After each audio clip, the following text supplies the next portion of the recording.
आदिलशाही सरदार बहलोल खान याच्या बरोबरच्या लढाईत सेनापती प्रतापराव गुजर पडले.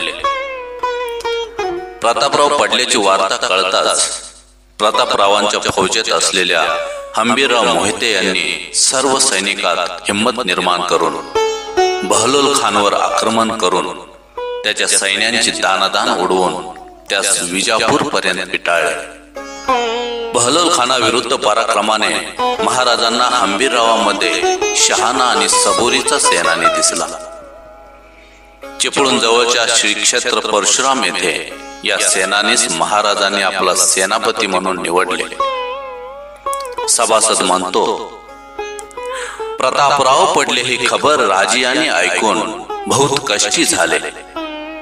सरनोबत कोण करावा अशी तजवीज करून आपण स्वस्त लष्करात येऊन लष्कर घेऊन कोकणात चिपळूण जागा परशुरामांचे क्षेत्र आहे तेथे येऊन राहिले. मग लष्करची पाहणी करून लहान थोर लष्करास व पायदळ लोकांस खजिना फोडून वाटणी केली आणि सरनोबतीस माणूस पाहता हंसाजी मोहिते म्हणून पागेमध्ये जुमला होता. बरा, शहाणा, मर्दाना, सबुरीचा, चौकस शिपाई, मोठा धारकरी पाहून त्यास हंबीरराव नाव कितावती देऊन सरनोबती सांगितले. कुल लष्कराचा गाहा करून हंबीरराव यांचे ताबीज दिले. बहादूर खान, दिलेर खान आदींना नजरेत धरले नाही. छत्रपती शिवरायांच्या राज्याभिषेकानंतर हंबीररावांच्या नेतृत्वाखाली मराठ्यांच्या फौजांनी 2 वर्ष मोघल व आदिलशाही भागातून मोठी लूट मारून आणली. या कालातील हंबीररावांची कामगिरी वर्णन करताना सभासद म्हणतो, राजियांनी आपले लष्करास हुकूम करून हंबीरराव सरनौबत फौज घेऊन मोगलाईत शिरले. खानदेश, बागलान, गुजरात, अहमदाबाद, बुरहानपूर, वराड, माहूर मारून खंडणी करून जप्त केला. मालमत्ता अगणित जमा करून चालिले. तो बहादूर खान यांनी कुल जमाव घेऊन हंबीररायाचे पाठीवर चालून आले. राजियाची फौज तौलदार गाठली. मोगल बहुत धास्तीने घाबरा होऊन 7-8 गावांचे अंतराने चालला. दिलेर खान उतावळा होऊन फौजेशी गाठ घातली. हंबीरराव यांनी नजरेत धरला नाही. तोलदारीने मत्ता घेऊन आपले देशास आले. मालमत्ता राजियास दिली. वेंकोजी राजांवर विजय. कर्नाटक मोहिमेवर असताना महाराजांनी वेंकोजी राजाकडे कर्नाटकातील शहाजी राजांच्या जहागिरीचा अर्धा वाटा मागितला. पण वाटा न देताच त्यांनी हंबीररावांच्या सैन्यावर आक्रमण केले. वेंकोजी राजांकडे 4000 घोडदळ व 10,000 पायदळ होते, तर हंबीररावांच्याकडे 6000 घोडदळ व 6000 पायदळ होते. दोन्ही सैन्यात जोरदार लढाई होऊन हंबीररावांच्या सेनेचा पराभव झाला. विजय मिळाल्यामुळे वेंकोजी राजे व त्यांचे सैन्य आराम करू लागले.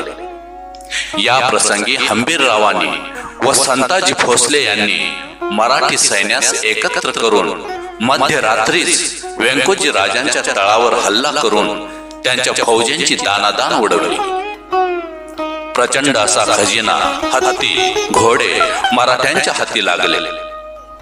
वेंकोजी राजे सुद्धा हाती लागले होते, पण महाराजांच्या बंधूस कैद कसे करावे असा विचार करून त्यांनी वेंकोजी राजास सोडून दिले.